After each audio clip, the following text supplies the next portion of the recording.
Mayor Pro Tem presiding over tonight's meeting. Mr. Serco also acknowledged that he will be out this evening, and so we're just waiting on Ms. Abdelgo. I don't know if you've heard from her, but welcome her when she enters this evening. So with that, I'll turn it to Mr. Fairborn for our first agenda item. Thank you, Mr. Mayor Pro Tem. The first item on your agenda, a number of you, after the last selection of a new council member by the council, had asked that this item, when convenient, be put onto the agenda for a review of what I'll call the rules and procedures. We provided you tonight with pretty much all of the items associated with it. The charter that discusses at the very end items 3.7C, which is generalized language on how you'll pick, as is usual for the charter, drills down into a little bit more detail in code in 110.145. We've included the questions that the council has agreed on to ask these folks, and then the application that we actually use for those city council members, which is slightly different, as all of you will be aware, with the exception of a new council member.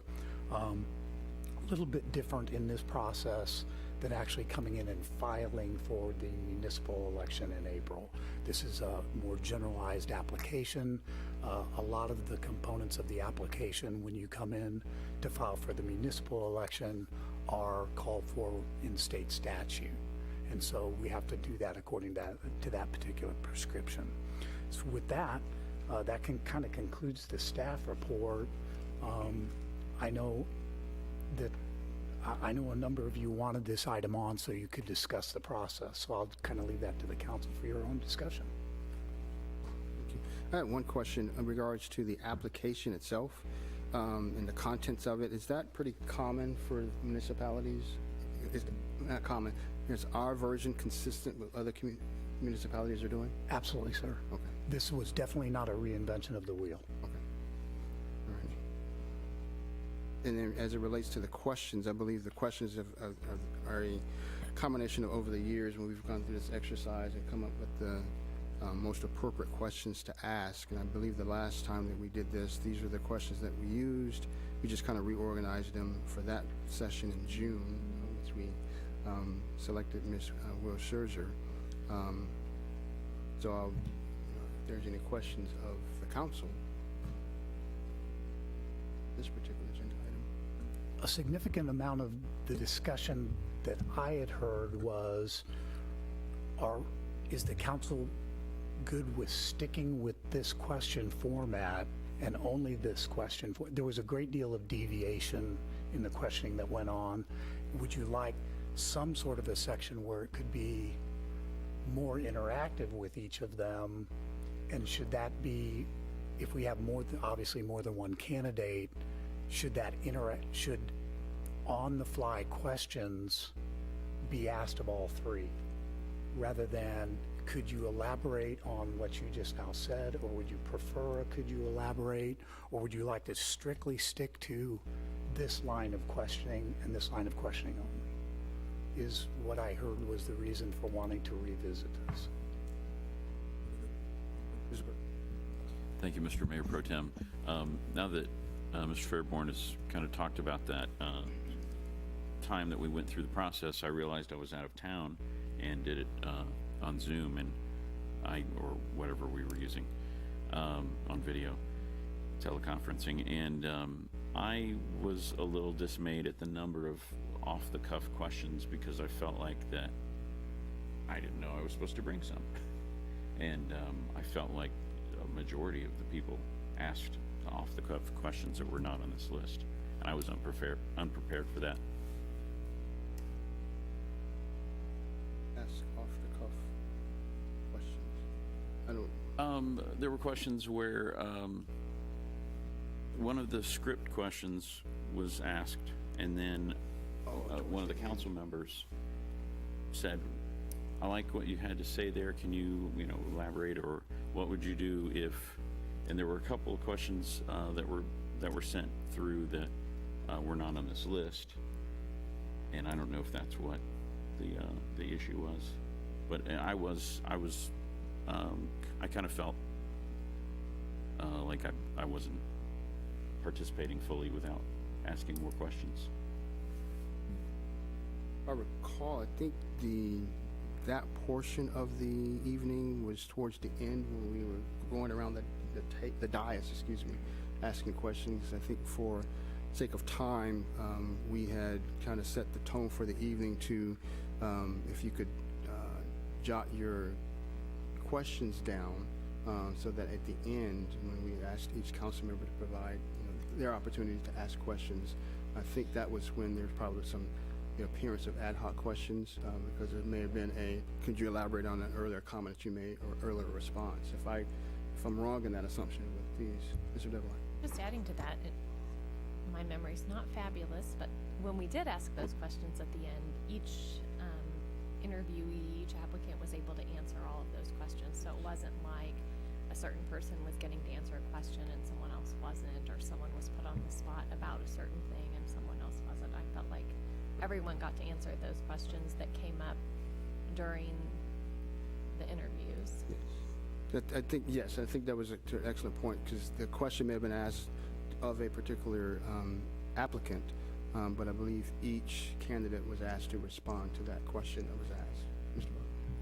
Yeah, thank you, Mr. Mayor Pro Tem. I think, and I misunderstood, it was my really first time going through the process. I think one other time I wasn't available and we didn't have a way to do a Zoom meeting, so it was my first time actually doing this. But I think it was staff's understanding that we had a chance to come up with questions and agree with what the questions were, and those were the questions that were going to be asked, and no more. Is that correct, Mr. Fairborn?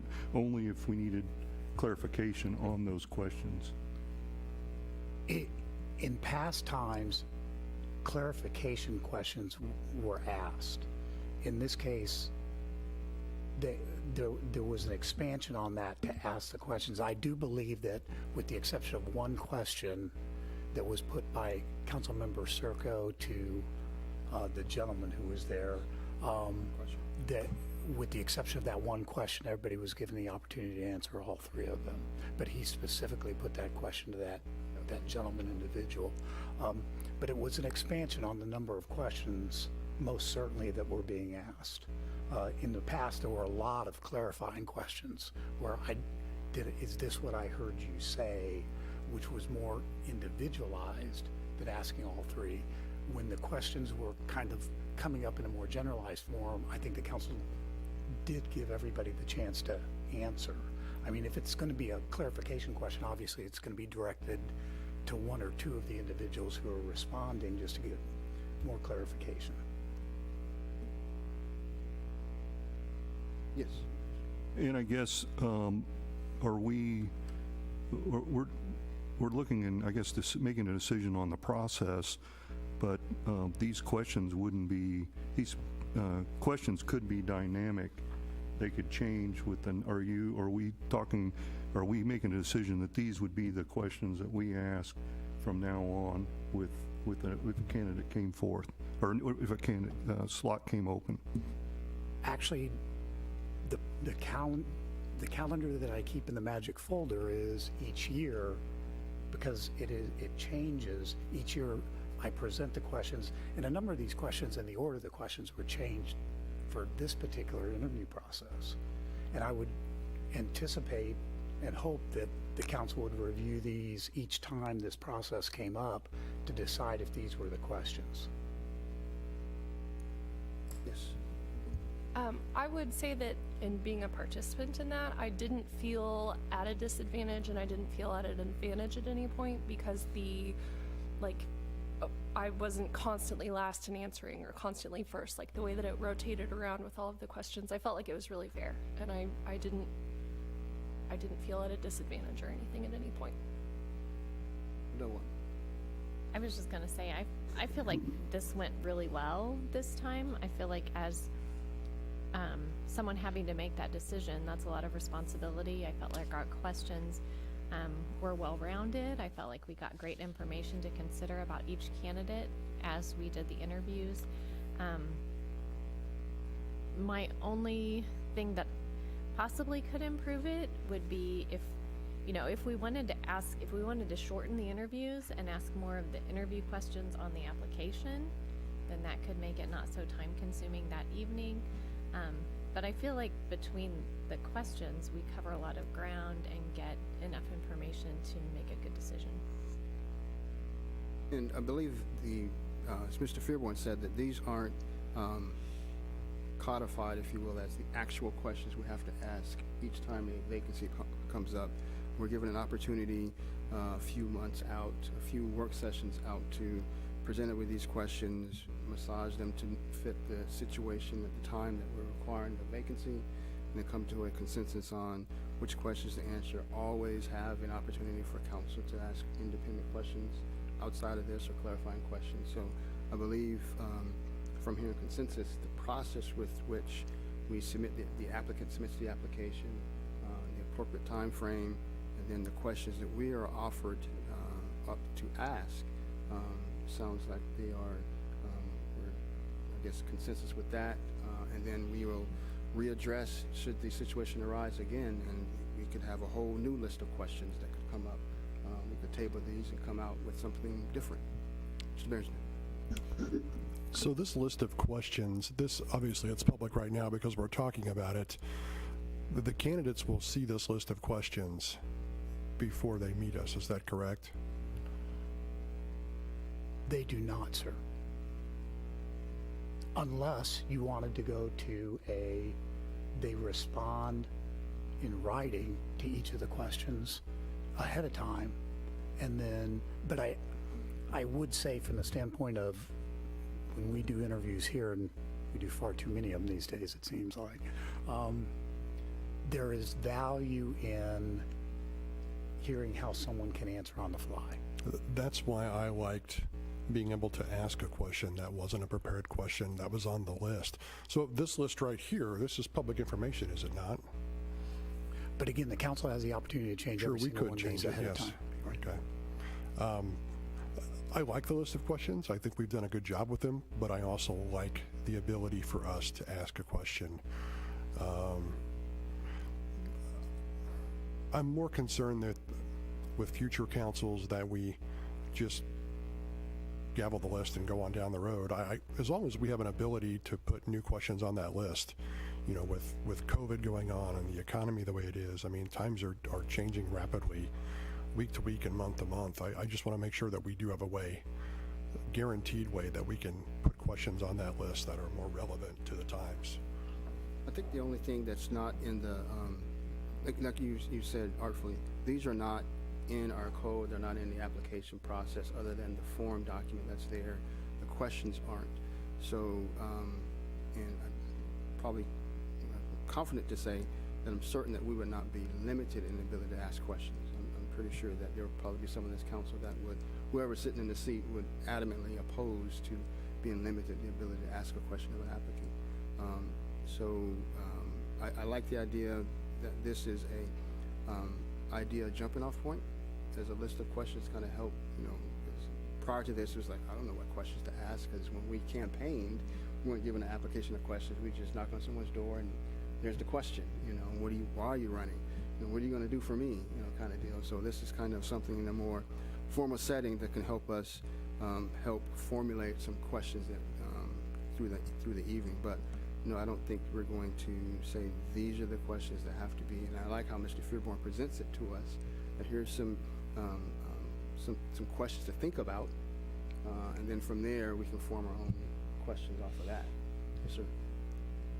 Yeah, good points, and good point from yours as well. And I think this could be used more as a guide, but to make it fair, and I think that's what you're kind of asking for too. Somebody that has the wherewithal to go online and look at, you know, past whatever could kind of be have an advantage looking at these questions. But if you use them as a guide, and they're more of a guide that way, but they change up every time, then you kind of take that advantage away, and then it becomes, I think, more fair to everybody that's applying.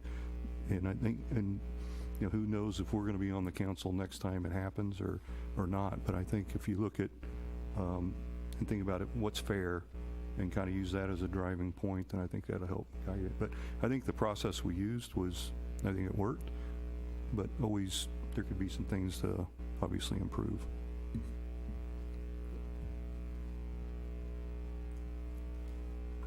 Just adding to that, you know, if we agree that we're gonna have the option to discuss it, that's gonna happen in this meeting on camera. Not hard for someone to watch ahead of time and see what are the questions going to be, you know, so, it's not something we do in executive session, so it's never gonna be top secret. Just food for thought. One of the things that staff noted, and by staff I mean me, goes to the heart of something you said, council member, which is I think the advantage of having the two-part, and yes, somebody may be able to go on and look at this, maybe they should. Here are the baseline questions we're going to ask you, but by the way, after that, there's going to be a dynamic session where we're going to be asking you current events. And, you know, the council has currently gone through XYZ.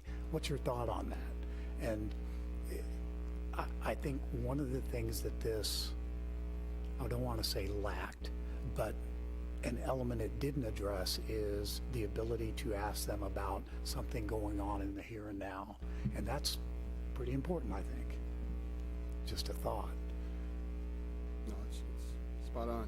As I was telling Ms. Will Scherzer and the other candidates that, you know, when you are applying, you are voted in by the council. That evening, you know, you're making decisions. So if you have not prepared yourself and lead up to submitting your application for that eventuality, to Mr. Burns' point, you're not really prepared, you know, for the seat in that regard. So there's opportunities there, I believe, that we can make the product that we have here a little better, and as that time permits.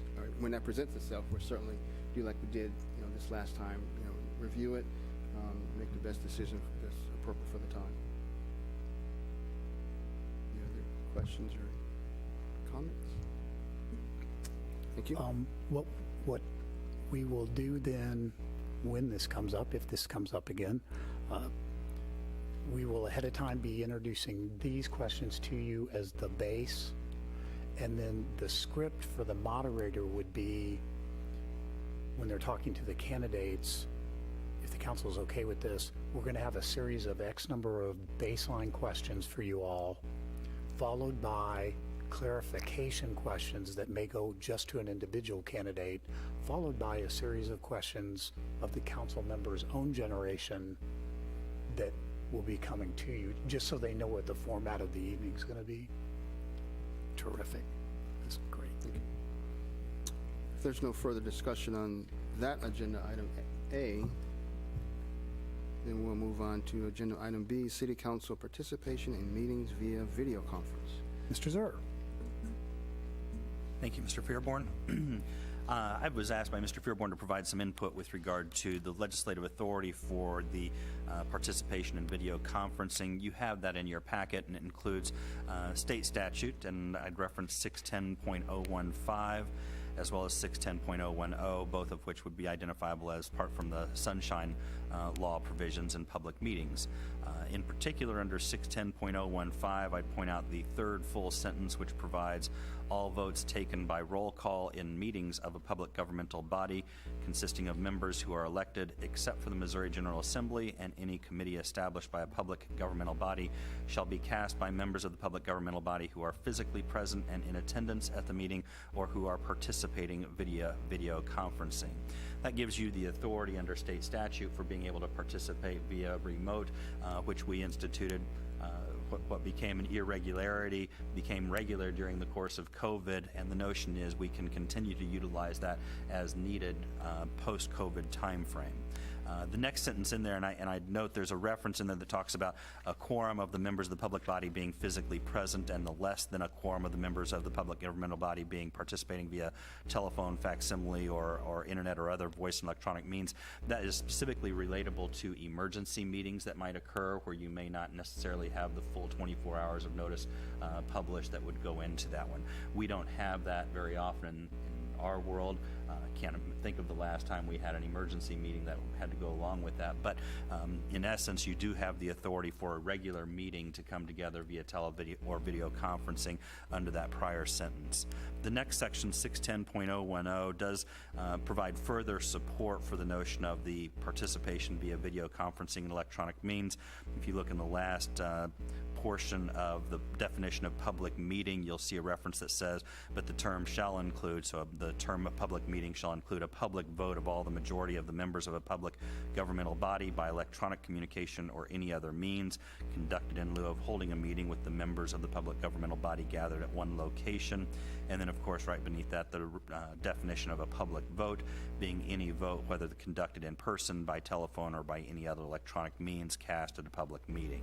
So the statutory provisions there are still in effect and would work for you. I'm going to go back, and from legal's perspective, it's very important, if you're able to be here, be here. Obviously, you can get a read of the room much better, physically present, and understand what's going on rather than participation via electronic means.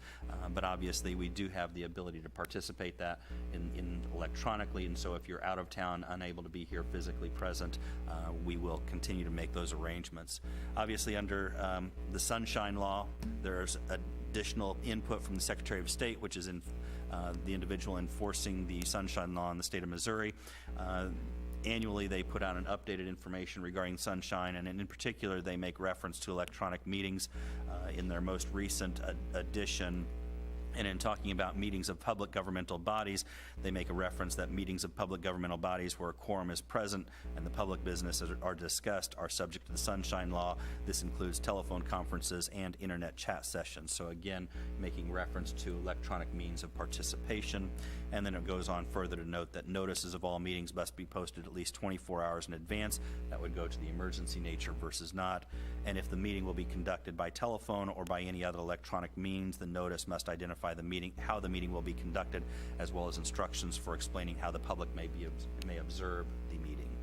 We provided this during COVID for the opportunity to observe online via video and internet for each of the meetings that were conducted with remote participation, and then allowed during the time of the COVID the opportunity for individuals to write in with public comments as well. And the mayor recognized that opportunity, and I think all those public comments may have gone to Mr. Ickey's phone for reporting back. As far as the authority is concerned, you're on good footing continuing to do so.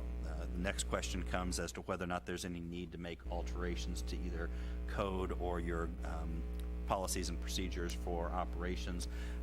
Legal is not making any specific recommendations with regard to that, but I'm open to input or suggestions from the council if you believe there's some area that needs further illustration or delineation. With that, I'll conclude and let Mr. Fearborn take it from there. Thank you, sir.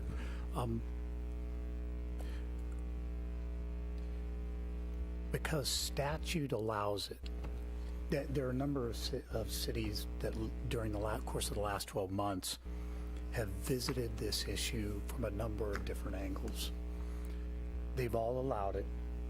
Some of them have put restrictions on the number of times you can do it. I think council would agree with me because he uses the term authority, but because it is allowed for you as elected officials to participate and vote via video conference, that's actually a right given to the elected officials.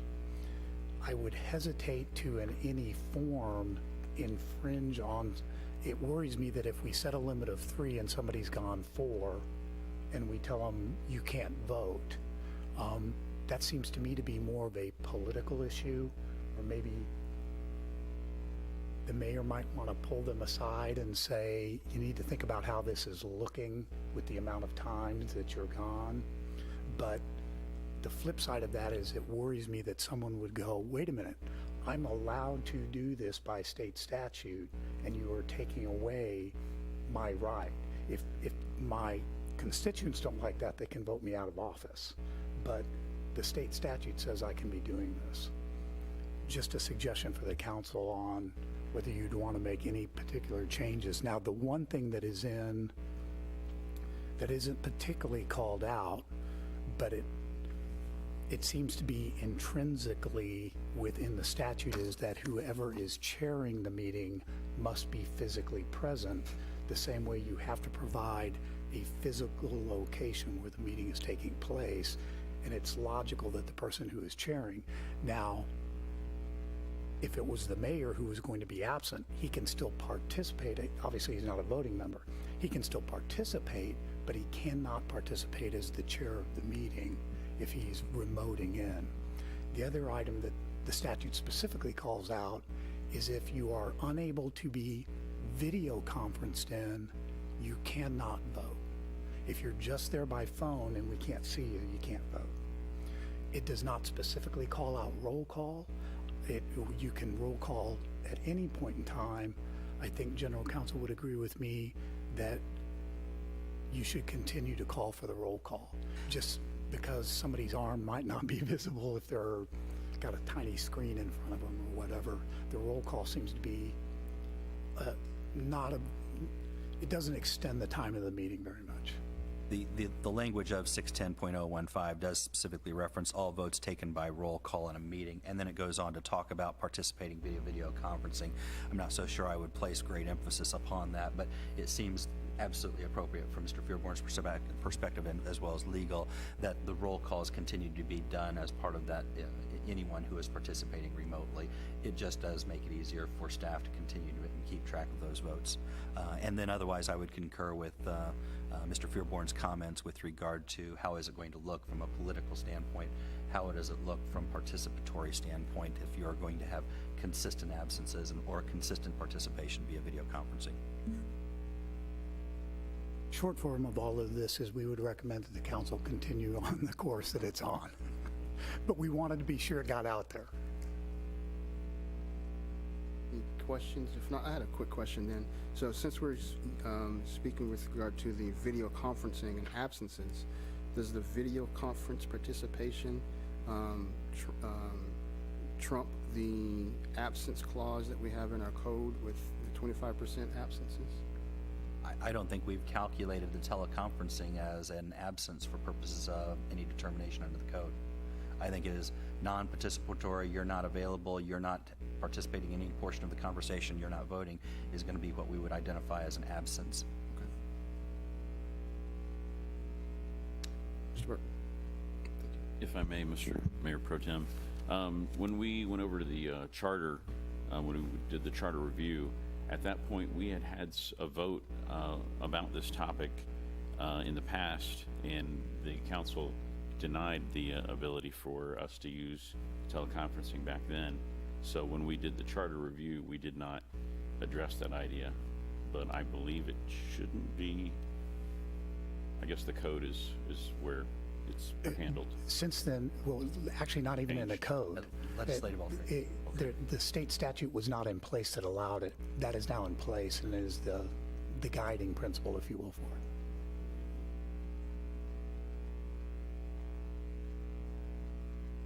Mr. Barber. Thank you, Mr. Mayor Pro Tem. So I was reading through this and I'm a little confused because on this public meeting it says that you can attend and I'd vote basically by phone or not just video conferencing. So I'm just questioning, my situation this last week, I could have phoned in, but the internet was not, my wife tried to do a meeting and the internet just wasn't robust enough. But with a roll call vote, I'm just questioning why couldn't you call in and participate in the meeting since you're doing a roll call vote, you're not physically raising your hand.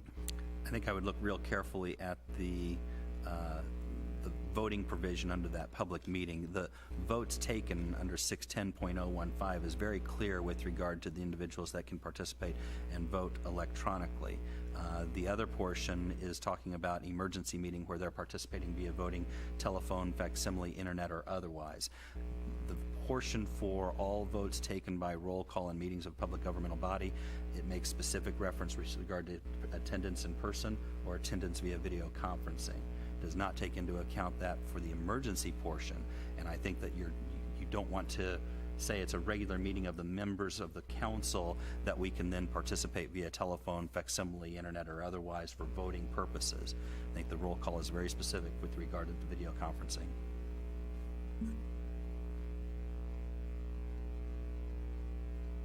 So if I understand you correctly, Council, you're saying if it's a regular meeting, vote could only be if you can video conference. If it's an emergency meeting, there's greater flexibility to vote. That is correct.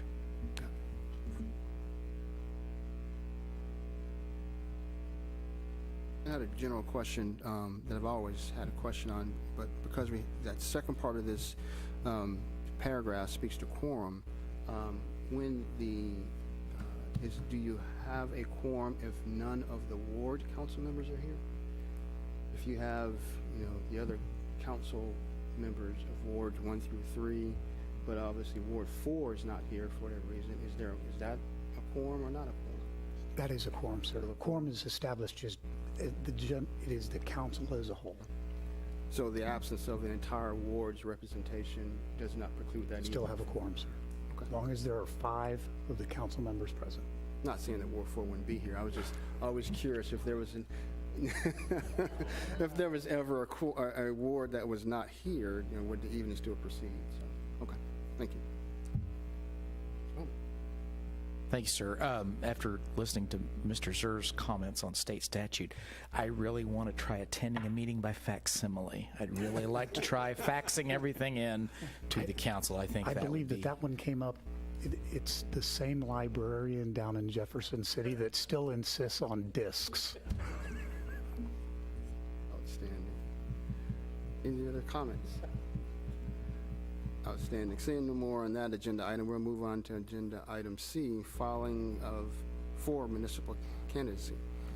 At the end of the last meeting, the city council asked the staff to make 2 contacts. One was with the Missouri Municipal League, one was with the county clerk to find out where they all fell on this. So contacted Mr. Fletcher down at the county and asked him, if we continue with the exact same wording that we have, is this going to be a problem for you? And he said, absolutely not, because his filing deadline did not change with this. So as long as it was flexible enough, just like it is now, that who's ever filed gets down to him by that last Tuesday of the month, which in this case would still be just like it always is, a week in advance of that. We always file them by Friday of that same week. He would have no problem with it. His exact word was, nah, I wouldn't have a problem with it. A Missouri Municipal League was a little bit more interesting. Apparently, the legislators, this was put in at the very last minute on another bill, and they are now hearing that the legislators already realized that they made a mistake. And one of the biggest ones was that with the way it is now worded, in several of the years, the closing date will either it will close on Christmas Day or Christmas Eve Day, and everybody's closed. So they are already inserting 2 portions of language in pre-bills. One takes it right back to where it is now. One takes it back to a different set of days. Recommendation to the council would be, subject to any other information coming up on this particular item, that you definitely keep what is in place now, because it allows the greatest flexibility. Might be confusing to some people, but we put enough out there that they're reading firsthand from our city clerk rather than referencing other items, that we think for this 1 year it would be okay. And if we're gonna make a change, let's make a change based on better legislation coming out of Jefferson City once they have thought this thing through and it wasn't plastered onto the end of another bill. Second item that came from Missouri Municipal League, they consider the other component that we talked about at the last work session to be, in Stewart's words, the most dangerous piece of legislation that I have seen since I've been with Missouri Municipal League. So sometime in the future, I suspect we will be coming to the council to ask for a resolution to get that thing killed.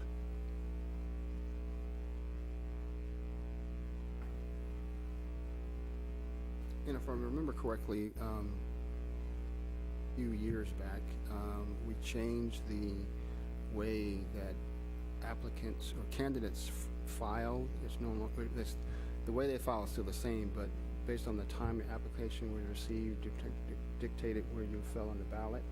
Now that's by lottery, if I understand correctly. That is correct, sir. So even with our filing cycle is different from what the state requires, that trying to be the first application in the office to get stamped to be the first one on the ballot is no longer an issue, because it's pull a number out of the hat, that's your number, that's where you fall on the ballot if there's multiple candidates. That's correct, sir. Okay. And we actually went to that as a matter of not here where everything is perfect, and it really is. There are places where, and when I was with the school district, there were fistfights in the parking lot over who was the first in line. I mean, it happens. For statesmen. Mr. Berenson. Two-part question here. Mr. Fearborn, when you said that there were legislators that had kind of realized that they voted for something, I'm paraphrasing here, that they didn't quite understand, was the partisan part of this, was that something that they also are looking at changing as well? You talked about them adding some language for the dates, and it may go back to the way it is now. If it goes back to the way it is now, does that also cover the declaring a political party? That's just the dates. And that's the one you're going to want to, we're probably going to be bringing you a resolution in support of the MML's position that should go away. The Secretary of State is getting steam behind that. He plans to file it as a pre-bill coming up next month. And then second thing, I know that, and I supported this, and honestly I regret it, but the way that we do ours, when we draw from a lottery, I think that's fine if 3 people show up on day 1. But you have somebody that files for a candidacy on day 1 and somebody who waits until the very last minute and files. I think that person who files on day 1 should get preference and should get first position on the ballot. But just my opinion. I've done both, and in the time that I waited until the end, I deserve to have my name second and not first. But just want to go on record for that. Thank you. On that subject, I was the first one and drew 6, so I knew I would have to go out and work. It was not just gonna fall into my lap. It never does. One season we're getting ready to get into. Any other comments or questions? Concludes staff reports tonight, sir. Excellent, thank you. That moves us to agenda item D, others. Any council members have anything under other to cover this evening? Come on, there's something. I know the game's on. I'm just kidding. If there's nothing else, I believe that is it for the evening. And I no need to entertain a motion, so we're adjourned.